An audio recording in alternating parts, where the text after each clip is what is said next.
my very language.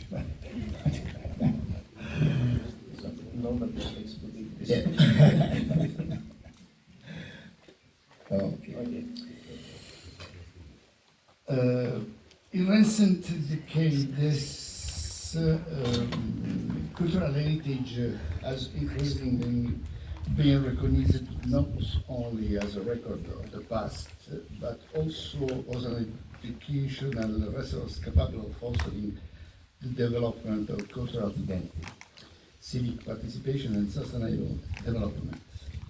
In this context, Dresden structure represents one of the most significant examples of tangible cultural heritage closely linked to intangible heritage, comprising technical knowledge, building practice, and skills passed down orally from one generation to the next. The art of Dresden construction has been part of human history for thousands of years. Widespread throughout the Mediterranean basin and also found in other parts of the world, it has enabled the rural communities to adapt the landscape to the needs of agriculture, livestock farming, and the management of a natural resources. Terrace, retaining walls, fences, shepherd's hut, and water management system bear witness to a form of traditional engineering based on this exclusive use of local stone, without the use of mortar or other building materials. The importance of the structure was officially recognized in 2018 when UNESCO established the art of dry stone walling knowledge and techniques on the representative list of the intangible cultural heritage of humanity.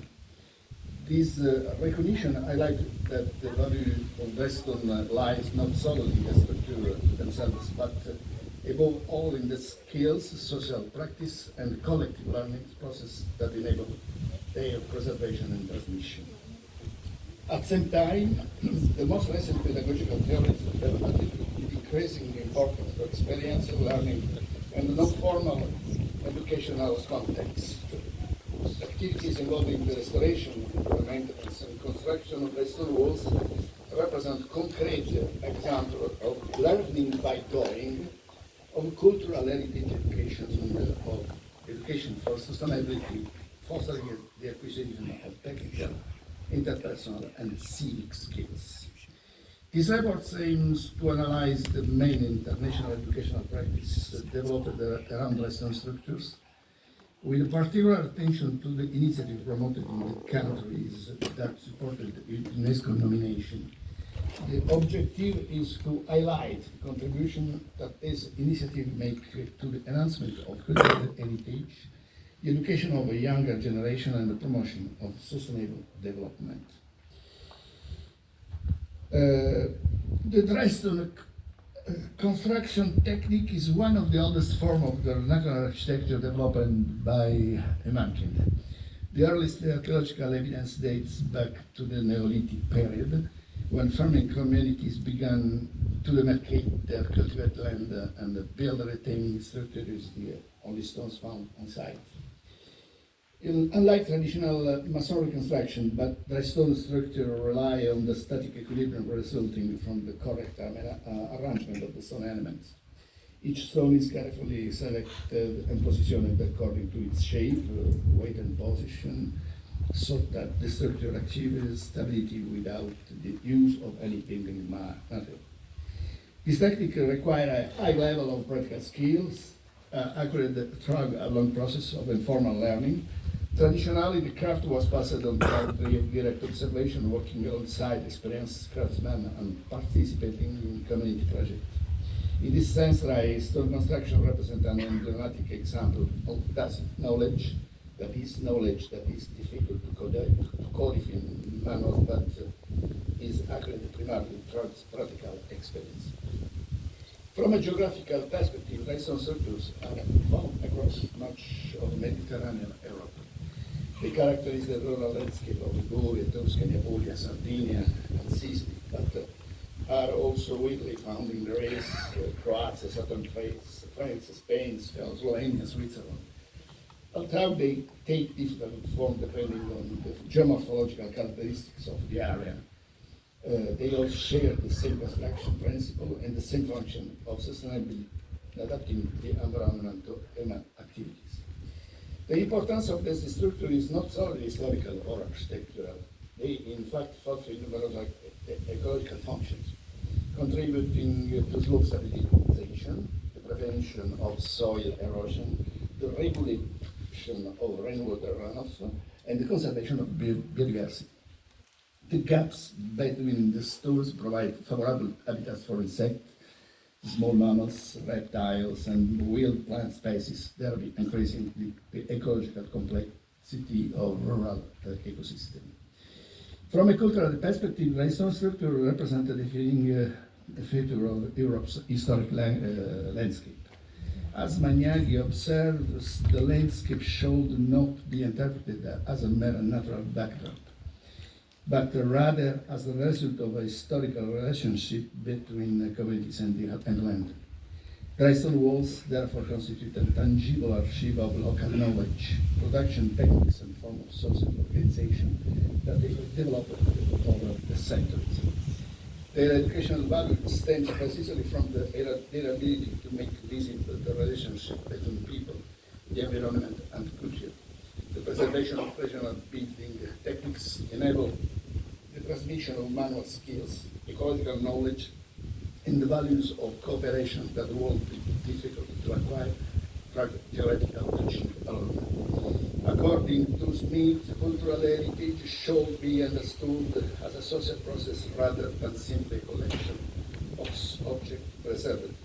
From this perspective, the stone structure take on particular significance because they enable communities to participate actively in the construction and transmission of collective memory.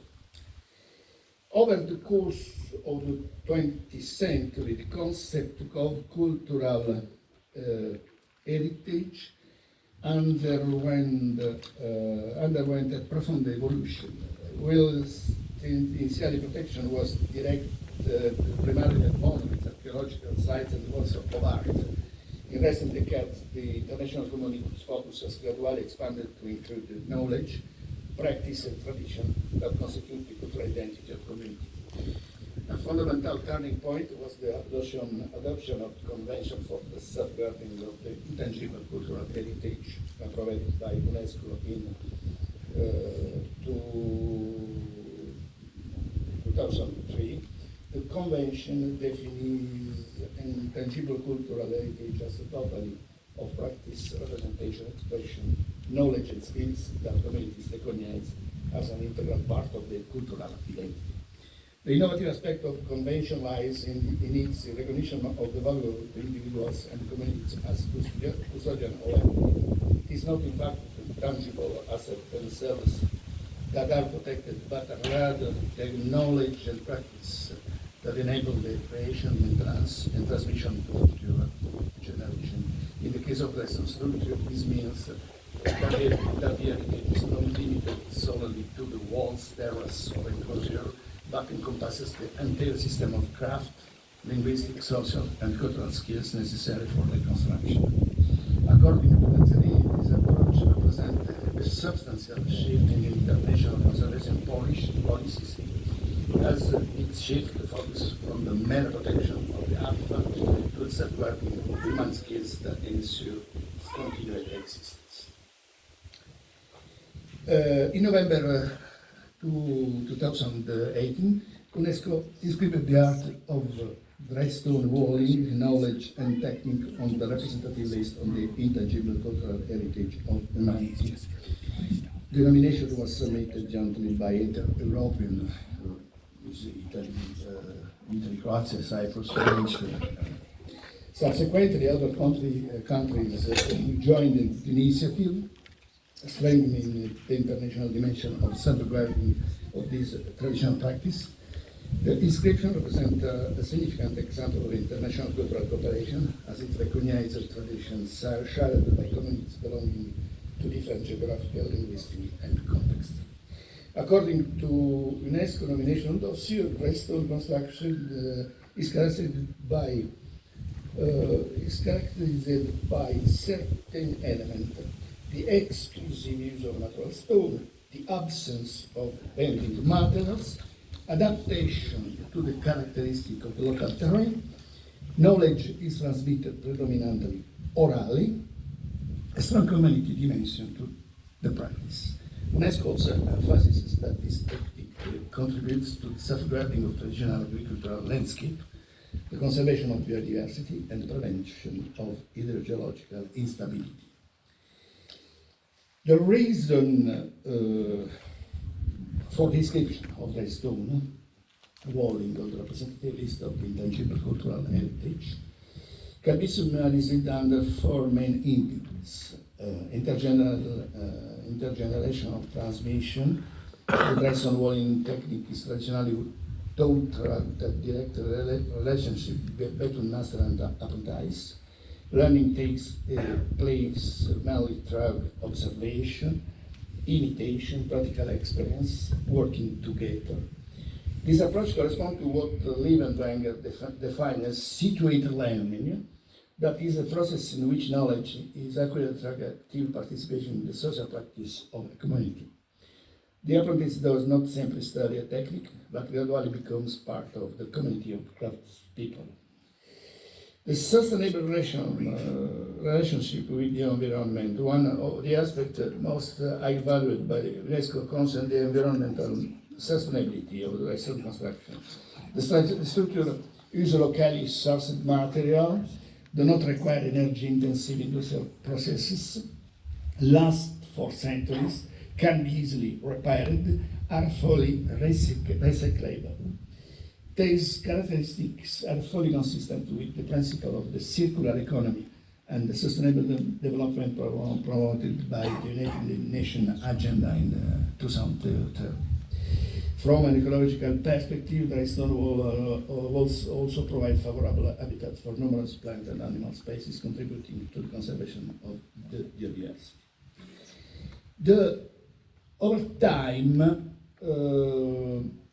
Over time, each community developed specific construction techniques adapted to the geological and climatic characteristics of its territory. Consequently, whistling sharing the same technical principle, the stone walls take on different characteristics in different countries. This variety represents an important expression of European cultural diversity, as highlighted in the Council of Europe Framework Convention of the Value of Cultural Heritage or Society and Faro Convention. Heritage is a fundamental component of collective identity and democratic participation of the Council of the European Council. The construction of the stone walls is historically linked to collective labor. In many rural areas, the maintenance of terrace involved entire communities through forms of spontaneous cooperation.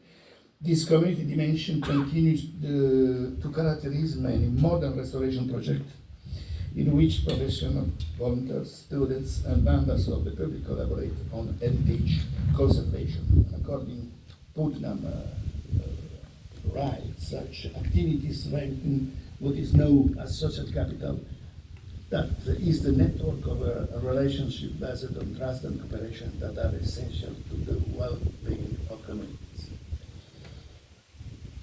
UNESCO inscription forms part of a broader framework of European policies dedicated to cultural heritage. Key documents include European Landscape Convention, Faro Convention, European Green Deal, New European Agenda for Culture. This document emphasizes that cultural heritage is a resource for social cohesion, sustainable development, lifelong learning, democratic participation, the regeneration of rural areas. The European Landscape Convention attaches particular importance to the participation of local communities in land management, recognizing the landscape as an essential element of quality of life. In the case of resource structure, this principle implies the direct involvement of community in activities aimed at preserving and passing on building techniques.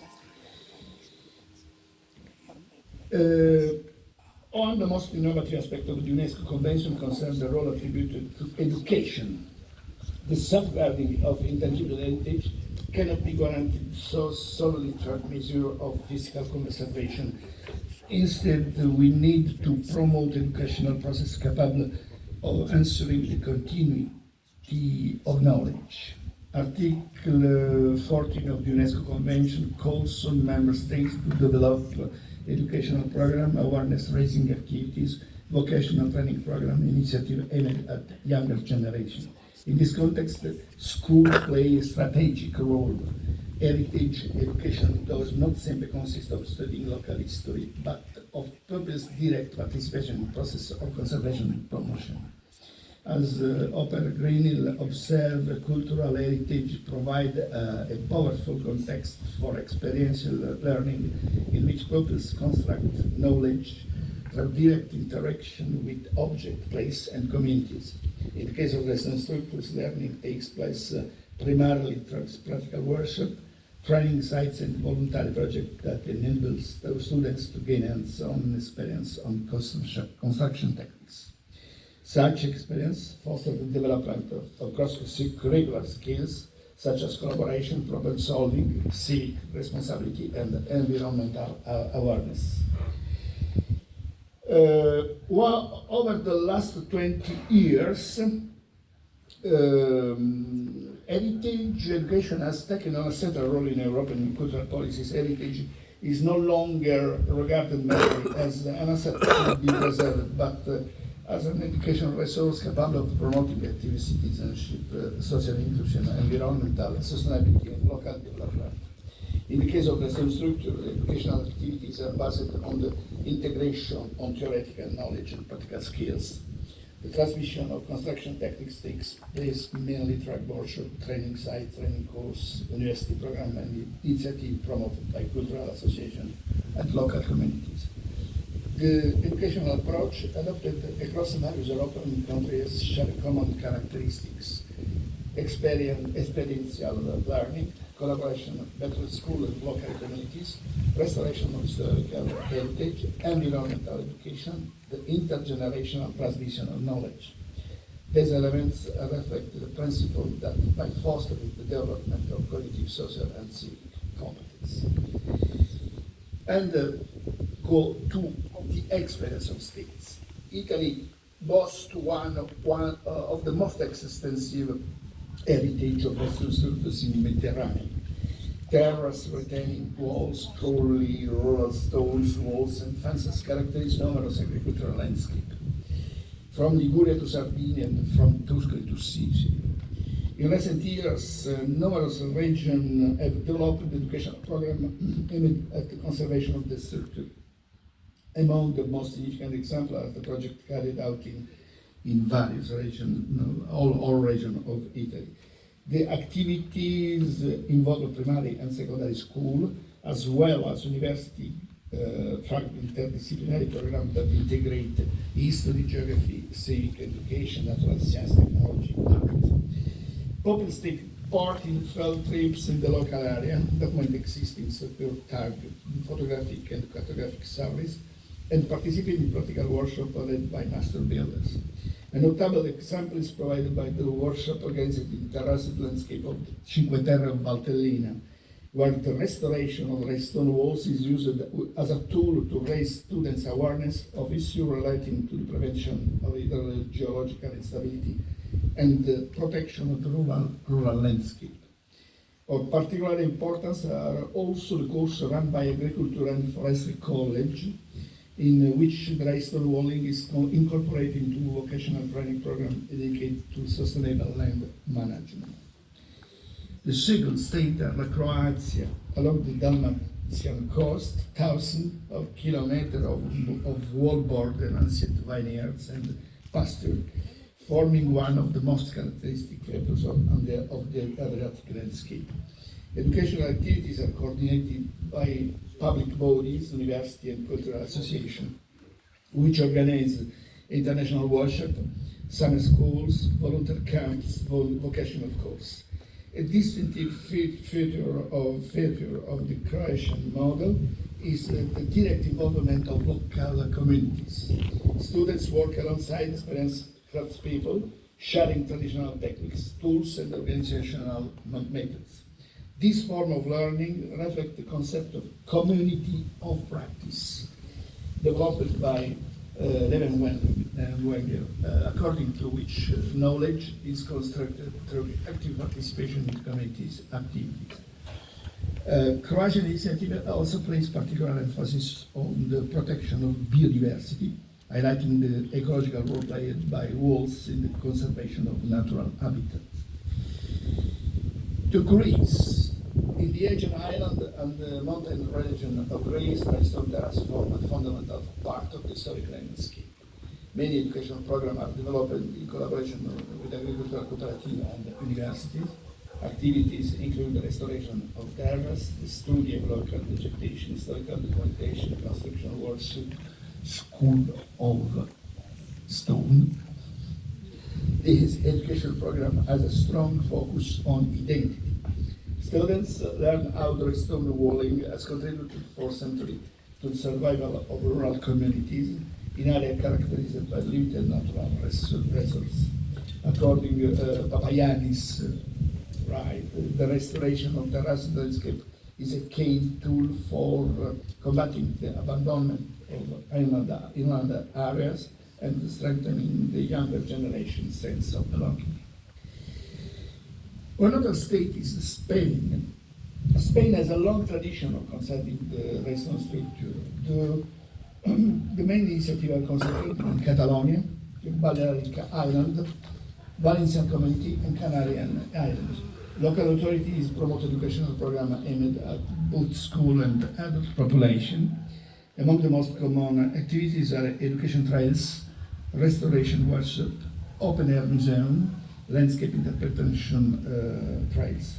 Universities frequently collaborate with local authorities on the digital documentation of historical buildings using a GIS system, photogrammetric survey, and 3D scanning. The use of digital technology enables students to combine traditional skills with technological innovation, developing a multidisciplinary approach to the cultural heritage. Comparative analysis. This comparative analysis is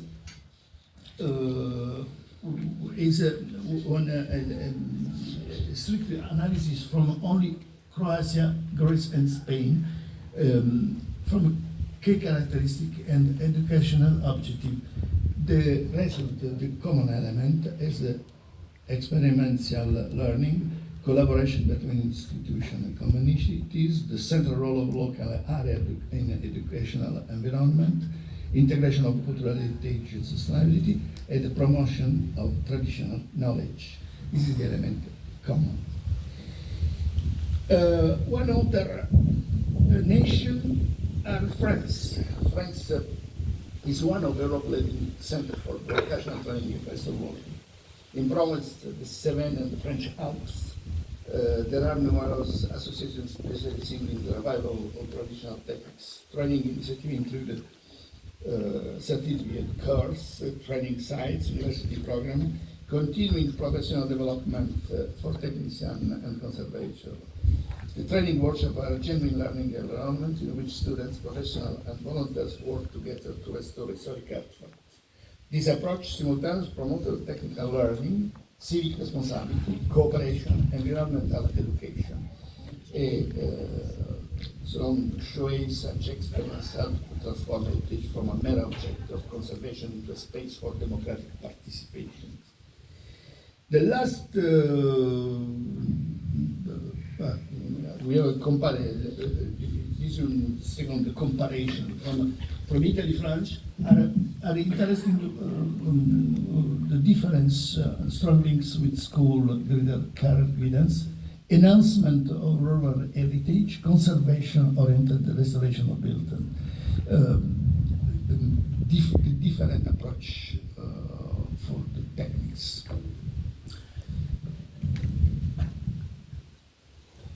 The last three states are Switzerland, Slovenia, and Cyprus, have also developed educational program consistent with the objective of UNESCO examination. In Switzerland, education is strongly focused on the professional training of people. In Slovenia, school program is focusing on an understanding of the rural landscape predominating. In Cyprus, activities are closely linked to preservation of traditional farming system and the promotion of sustainable tourism. Despite the diversity of national context, a common strategy emerging based on three fundamental principles: community involvement, hands of learning, enhancement of local heritage. We have one other slide. Okay, comparative analysis of all.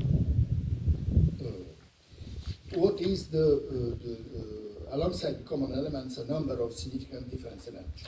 Italy tends to prioritize the integration of heritage into the school system, promoting activities aimed at pupils at all levels in highlighting educational rural landscape.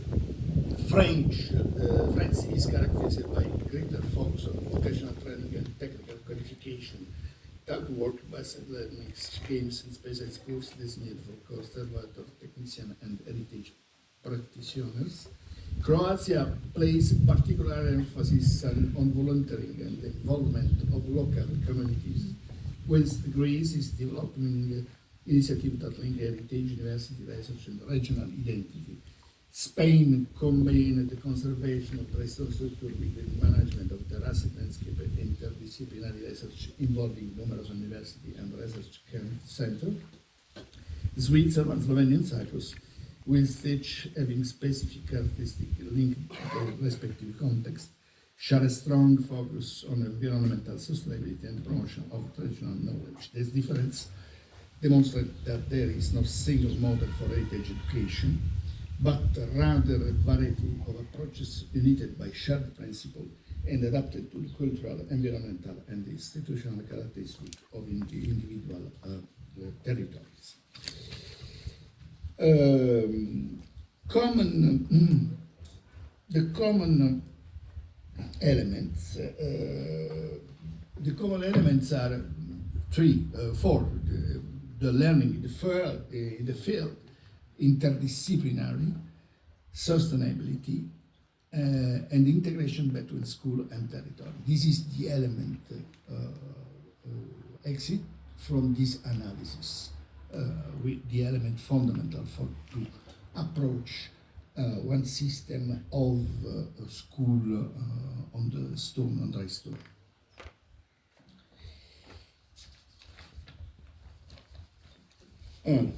We have one moment. Okay, skills. What is the skills development? This is a slide showing the skills we will revisit at the end. Because we have cognitive skills, technical skills, social skills, civic skills, and environmental skills.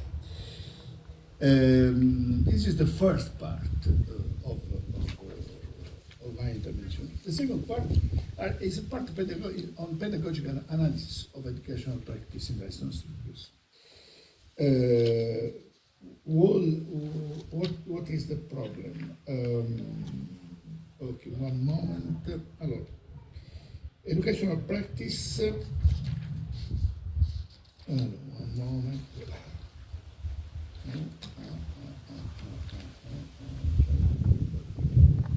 Okay. Educational project. Educational. Okay. Allora, the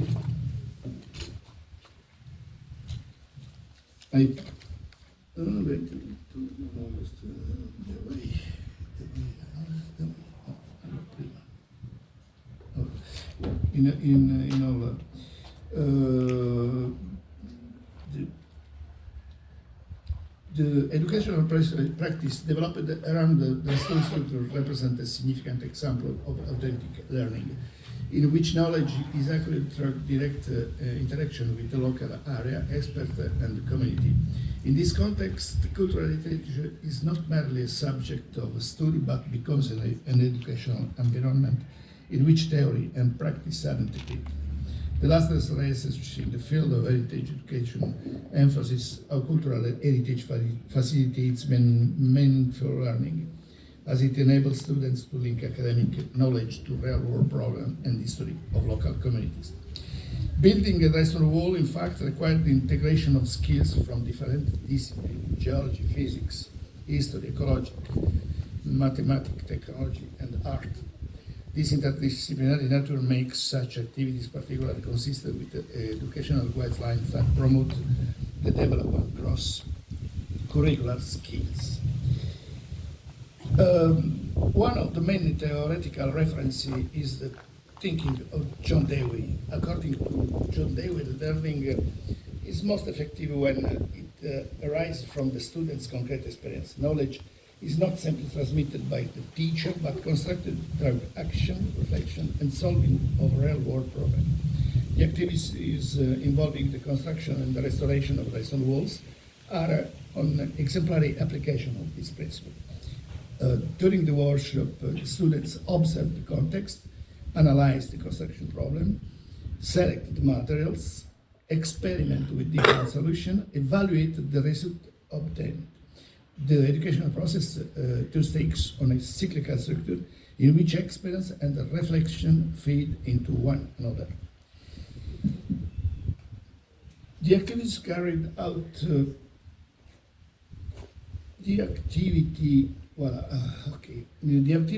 carried out on school building sites can also be interpreted throughout the experiential learning model developed by David Kolb.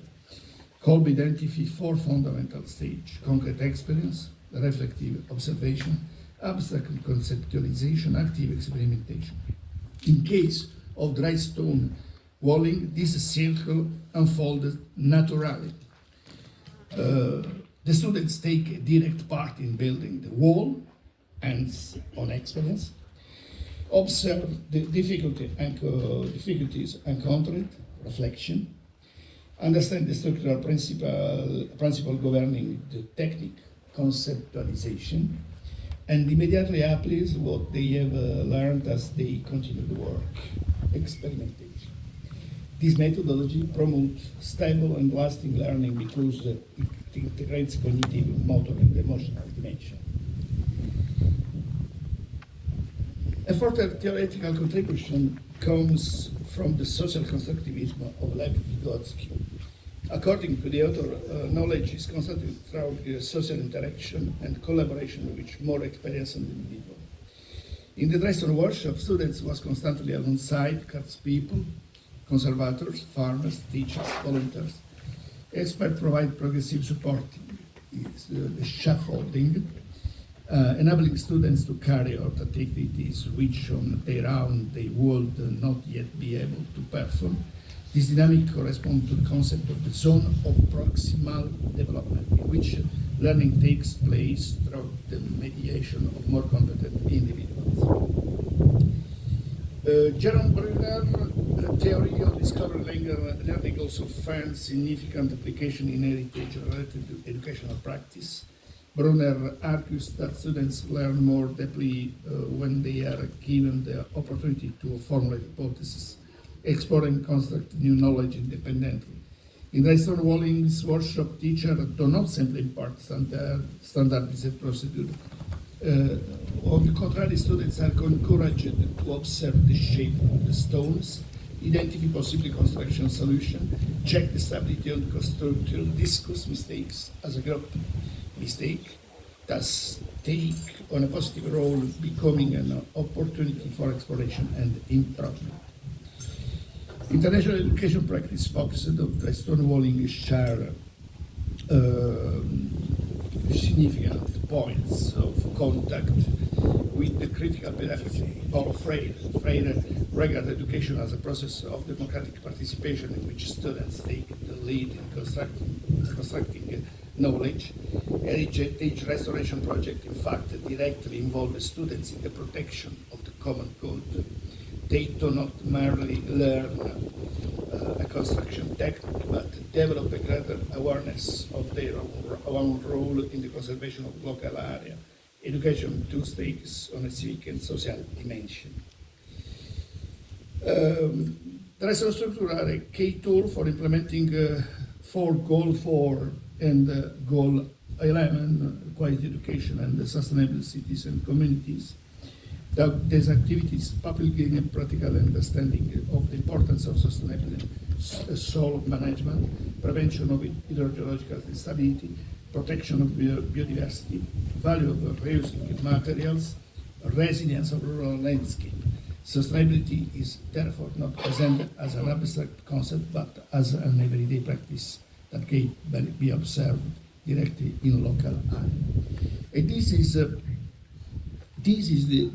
last skill, the same the type of skill for the students: observation, the cognitive observation, analysis, critical thinking, problem solving, technical landscape reading, use of natural materials, construction principle, heritage survey, social cooperation, communication, shared lecture, leadership, responsibility, and civic skills: participation, heritage conservation activities, and shape environmental education. Or, in final consideration, the theoretical analysis present in second part demonstrates a substantial alignment between the educational practice centered on stonewalling and the main principle of contemporary pedagogy. The experience observed confirmed the principle of experience and learning developed by John Dewey and David Kolb, in which action, reflection, and critical re-evaluation constitute essential elements of the learning process. At the same time, the ways in which skills are transmitted are fully compatible with the social constructivist perspective of Lev Vygotsky and Jerome Bruner, who attach particular importance to the role of collaboration, dialogue, and educational mediation. The community of practice described by Lev and Wenger also offer a particularly effective interpretative framework for understanding how knowledge is transmitted from progressive participation in the community's activities. A further point that has emerged concerns the contribution of educational practice to objective of sustainable development. Education focused on this heritage enables students to gain a practical understanding of the relationship between human activities, ecosystem, and sustainable land management. One of the aspects most commonly shared across international experience concerns the involvement of local communities. Artisan, farmers, cultural associations, public authorities, university, and educational institutions participate in the design and the implementation of educational activities, contributing to the development of collaborative networks focused on heritage conservation. Educational initiatives dedicated to the stonewalling therefore demonstrate that heritage conservation cannot be entrusted solely in the institution, but require the active involvement of civil society. International educational practice focusing on Western structure demonstrate how cultural heritage can constitute an educational resource of extraordinary significance. Building a wall, selecting stones, observing the landscape and the intergenerational collaboration become opportunities to develop technical skills, interpersonal abilities, a sense of responsibility, and environmental awareness. Heritage is therefore not perceived as a collection of testimonies from the past to be passively preserved, but as a dynamic process of transmitting knowledge, values, and practice that continues to be relevant throughout education. In this sense, traditional structures represent an emblematic example of how heritage conservation can contribute to development of informed citizens capable of critically interpreting the local area and activity, and actively participating in its conservation and enhancement. The integration of education, cultural heritage, and sustainability therefore appears to be a particularly significant approach to addressing contemporary challenge, promotional educational model in which knowledge arises from the interplay between experience, community, and responsibility towards the future. Thank you.